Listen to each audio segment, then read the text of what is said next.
From Fargo and serving you on TV, online, and on the go. This is Valley News Live at 9 on Fargo CW. The directors were great and all that, but it's like the people who are actually handling your children, you know, are not supervising them right. Good evening, and thank you for joining us tonight. When you pick your kids up from daycare, you'd expect them to look just like they did when you dropped them off, right? But that wasn't the case when one child's parents picked their son up, and they say they saw something all over his body. Valley News Team's Natalie Parsons explained why the toddler is never going back. Bye. This is Roman. Uh-oh. He's an energetic and friendly 2-year-old. Earlier this month, his parents Donnie and Kylie Dawes started taking him to the Tot Spot South daycare. 3 weeks in, he came home with these bite marks on his arms and face. I understand that things happen and, you know, like, you can't possibly hover over a child 24/7. Tot Spot South has a policy of 7 students for 1 teacher. Prior to Roman's mom picking him up, there were 2 teachers for 4 students, which was when the biting happened. The daycare apologized and offered him ice, but Kylie says it all comes down to supervision. For the amount of biting and scratching that was done, you know, like that doesn't just happen when you're looking away for a couple seconds. The Dawes chose this particular daycare because of the curriculum and the app they have, which is supposed to send updates on when your child is changed or fed. But issues came up that they weren't notified of. He was out playing outside. I went to go pick him up. He had completely wet through his pants. He was soaking wet playing outside, shivering like he was just freezing cold. The daycare says app updates may depend on the day, but parents always have the option to speak with the teacher at pickup or to call in. The Tot Spot South director says that they will do everything they can to keep a child in their daycare. There's always the option of switching locations, but they don't want families feeling uncomfortable or uneasy about leaving their child here and would much rather see them be happy somewhere else. And it's just hard because now we have to start from square one again to find a full-time daycare, and it's few and far between here. In Fargo, Natalie Parsons, Valley News Live.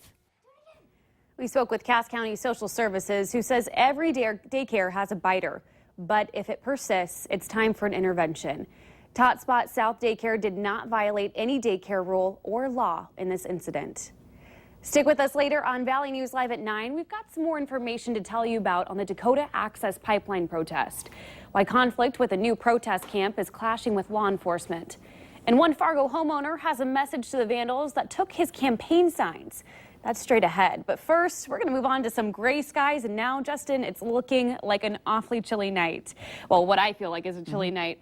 What can you tell us before we head to bed? Yeah, we had some clouds today. It made it feel like it's chilly. We have some rain showers out there now that will add to the feeling of it being cold. But the good news is we are going to warm up as we go through the next couple of days. There's your mainly cloudy skies. Wind not that big of a deal today, but it was from the easterly or northeasterly direction, making it feel cool as the clouds did block out the sun. Right now we are at 47 degrees under mainly cloudy skies in the Fargo area. We have seen the wind flip around to the south, so that's good news in terms of temperatures. 11 miles per hour now in Fargo. Moorhead at 46 and Grand Forks at 47 degrees under mostly cloudy skies. Other temperatures show we're in the mid-40s. Valley City, Jamestown 48 at Devil's Lake. Mid-40s out toward Fergus Falls and Wahpeton. Detroit Lakes up toward Roseau and Thief River Falls holding at 43 degrees.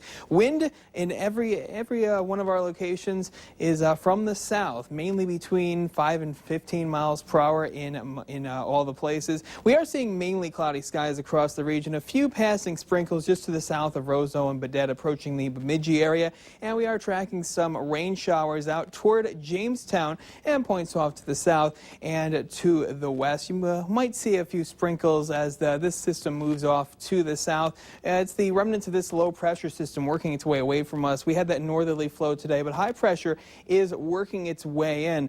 That will clear us out as we go through the next couple of days, and we're tracking this warm front that is starting starting to make its way through, causing the precipitation, and it is giving us more of a southerly flow that will warm us up as we go through the next couple of days. So for tonight, most of us are going to stay mainly dry. Temperatures near 40 degrees for a low, and temperatures will be rising with that southerly flow and more sunshine. Most of us into the upper 50s, close to 60 degrees for the day on Thursday. So here it is. We got mostly cloudy to partly cloudy skies. Temperatures near 60 with that southerly wind in the Fargo area. Elsewhere, temperatures into Lakes Country, mainly into the mid-50s. Northland, low to mid-50s. Partly cloudy skies. Most of us do stay dry for the day tomorrow. And temperatures rise even further for the day on Friday. Partly cloudy skies again, as temperatures will be into the lower to mid-60s around the region. And then extending the forecast as we go through the day. On Thursday, there's your high of 60, 65 on Friday. Partly cloudy skies and turning breezy as we approach the weekend. A little cooler on Saturday, mostly cloudy, high 47, partly cloudy Sunday, 52 degrees. And then we have a slight chance of some rain showers Monday, Tuesday, and Wednesday as temperatures roll from the mid-50s into the lower 50s. So tomorrow at the bus stop, maybe grab the kiddos a little jacket and bundle them up a little bit. You'll need a jacket, but the good news is you might not need it on the way home. You might not need it on Friday. There you go. Thanks, Justin. Yep. Well, a search is underway for a man after a canoe was found tipped over on Leech Lake. Cass County Sheriff Tom Birch says several agencies are searching for a missing 66-year-old man from Federal Dam, Minnesota. It was first called in around 7 last night. The canoe was overturned and found on the east side of Leech Lake. Firefighters, a dive team, and the Minnesota DNR are helping law enforcement, so be sure to give them a call if you know anything. 36-year-old Micah Kaiser of Grand Forks is facing a felony charge of aggravated assault after she allegedly tried to run over another woman with her car. Now, it happened yesterday afternoon at the 2100 block of South Washington Street in Grand Forks. The victim says she was walking across the parking lot when Kaiser pulled up in her car, got out, and they started arguing. Now, that's when Kaiser allegedly got back in her car and accelerated toward the woman and hit her with her car. The charges carry a maximum sentence of 5 years in prison. Rajjan Diggs of South Fargo is in the Cass County Jail on a terrorizing charge. Police were called to the 300 block of 24th Street South in Fargo. And when officers arrived, they found Diggs outside and took him into custody at gunpoint. Police searched the area and found a stainless revolver under a pile of leaves. That revolver, it ended up being a CO2 pellet gun. Irreconcilable differences have brought law enforcement and Dakota Access Pipeline protesters close to a breaking point. A new protest camp on Energy Transfer partner land could become the action that escalates the conflict to new levels. The Wharton County Sheriff's Office and others in law enforcement met with activists this morning to discuss the evacuation of the new campsite in the barrier that's been built across Highway 1806. This human barrier has become the line in the sand that's separating both sides of the Dakota Access Pipeline conflict. Law enforcement insists the barricade must come down, and Energy Transfer partner land occupied as a new campsite must be evacuated. We tried to go down there and say, listen, just clear the highways, go back to the main camp, let's talk. And they won't do it. We don't have any plans on taking that camp down. We don't have any plans on retreating. If they're going to come in here and they're going to arrest one of us, they're going to arrest every one of us. We're going to stand in unity, we're going to stand in prayer, and we're going to stand in peace. Today, officers made it clear they have the resources and manpower necessary to resolve the situation with force. Look, we have the resources. We could go down there at any time. We are trying not to. We're trying to avoid the confrontation. But they drew the line in the sand today. Activists claim eminent domain based on an 1851 treaty and insist they're not going anywhere. We're going to hold down the space. This is the no surrender line, and we're not using that as rhetoric. We mean it. We're holding the space. Reverend Jesse Jackson is supporting the protest efforts and says he's been in contact with the White House to de-escalate the situation. It's unclear who will make the next move in this ongoing dispute. A second roadblock was put into place by law enforcement today, just a few miles north of the protesters' position. Less than 2 weeks out from Election Day, and many people have campaign signs out. One Fargo homeowner has a message to the vandals that took his campaign signs. Andrew Peterson says he put up 28 Gary Johnson signs. And this past weekend, they were all taken. He says he put up 50 new ones along with 2 signs with messages to the thieves and vandals, saying they were on camera and they should find a candidate they can support. Johnson says this political season has been full of hate, so he wants people to stop bringing each other down. As I urge whoever's stealing my signs to find a candidate that they really like and really support, like I really like Gary Johnson, so that they can stop tearing down others and start building up their guy, because I'm not going to sit here and tell you how rotten everybody else is. Fargo police say they've taken several calls about campaign signs being taken or damaged. Also in the city of Fargo, you don't need a permit for political or garage sale signs, but they must be on private property. They can be up in place for about 14 days. October is National Fire Prevention Month. According to the National Fire Prevention Association, in 2015, one home fire was reported every 86 seconds. Today, the Fargo High-Rise Senior Center held a fire drill for the first time in its history. Valley News Team's Giovanna Simic tells us how the building is making sure their residents are well prepared in case of an emergency.